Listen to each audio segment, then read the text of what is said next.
Open source സോഫ്റ്റ്വെയറുകളെക്കുറിച്ചുള്ള ഒരു ലേഖനം ഹോമിലെ എക്സാം ഡോക്യുമെന്റ്സ് ഫോൾഡറിലുള്ള ഓപ്പൺ സോഴ്സ് OTT എന്ന ഫയലിൽ നൽകിയിട്ടുണ്ട്. ഈ ഫയൽ ലിബർ ഓഫീസ് റൈറ്ററിൽ തുറന്ന് table of contents and index സങ്കേതം ഉപയോഗിച്ച് ലേഖനത്തിന് ഉള്ളടക്ക പട്ടിക തയ്യാറാക്കുക. സൂചനകൾ: ഓപ്പൺ സോഴ്സ് എന്ന ശീർഷകത്തിന് ഹെഡിംഗ് 1 എന്ന സ്റ്റൈൽ നൽകുക. ഉപശീർഷകങ്ങൾക്ക് ഹെഡിംഗ് 2 എന്ന സ്റ്റൈൽ നൽകുക. ഉപശീർഷകങ്ങൾ ചുവപ്പ് നിറത്തിൽ നൽകിയിരിക്കുന്നു. ലേഖനത്തിന്റെ ആദ്യ പേജിൽ ഉള്ളടക്ക പട്ടിക ഉൾപ്പെടുത്തുക. മാറ്റം വരുത്തിയ ഫയൽ നിങ്ങളുടെ രജിസ്റ്റർ നമ്പർ _ ചോദ്യ നമ്പർ ഫയൽ നാമമായി നൽകി ഹോമിലെ എക്സാം 10 എന്ന ഫോൾഡറിൽ സേവ് ചെയ്യുക. ഇംഗ്ലീഷ് ചോദ്യം: Articles on open source software are given in exam documents folder in home with the file name opensource.ott. Open this file in LibreOffice Writer and create the table of contents for the article using the table of contents and index technique. Hints: apply the style heading 1 for the main heading open source. Apply style heading 2 for subheadings. Subheadings are red in color. Create the table of contents on the first page of the article.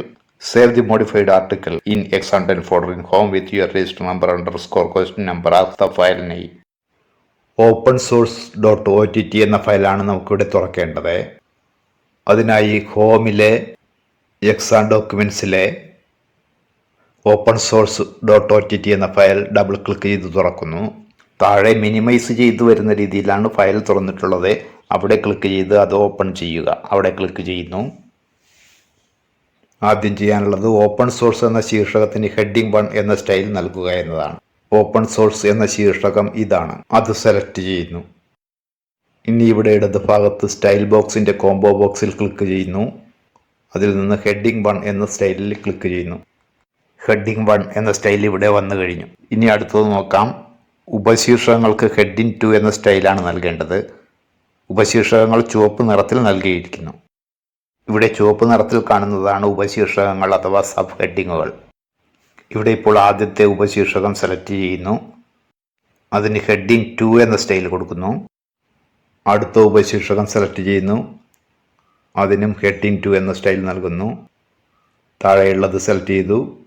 Control കീയിൽ അമർത്തിക്കൊണ്ട് ഒരുമിച്ച് എല്ലാ ഉപശീർഷകങ്ങളും ഇതുപോലെ select ചെയ്യാവുന്നതാണ്.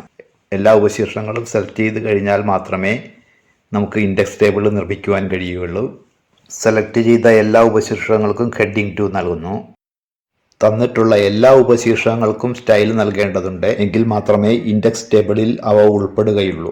Style നൽകിക്കഴിഞ്ഞു. ഇനി ലേഖനത്തിന്റെ ആദ്യ പേജിൽ ഉള്ളടക്ക പട്ടിക ഉൾപ്പെടുത്തണം. ഇനി ഇതിന്റെ ഒന്നാമത്തെ പേജിലെ ആദ്യ ഭാഗത്ത് ഇതുപോലെ മൗസ് പോയിന്റർ ക്ലിക്ക് ചെയ്യുക. ഇനി മെനു ബാറിൽ ഇൻസെർട്ട് എന്നതിൽ ക്ലിക്ക് ചെയ്യുന്നു.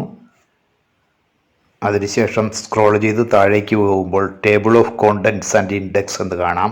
അതിന് നേരെ table of contents index or bibliography എന്ന് കാണുന്നിടത്ത് ക്ലിക്ക് ചെയ്തു. കൂടുതൽ കാര്യങ്ങളൊന്നും ചെയ്യാൻ പറഞ്ഞിട്ടില്ലാത്തതുകൊണ്ട് ഇവിടെ ഓക്കെ എന്നതിൽ ക്ലിക്ക് ചെയ്താൽ മതി. അതുകൊണ്ട് ഇവിടെ ഓക്കെ എന്നതിൽ ക്ലിക്ക് ചെയ്യുന്നു. ടേബിൾ ഓഫ് കോണ്ടന്റ്സ് അഥവാ ഉള്ളടക്ക പട്ടിക വന്നു കഴിഞ്ഞു. ഇനി മാറ്റം വരുത്തിയ ഫയൽ സേവ് ചെയ്യണം.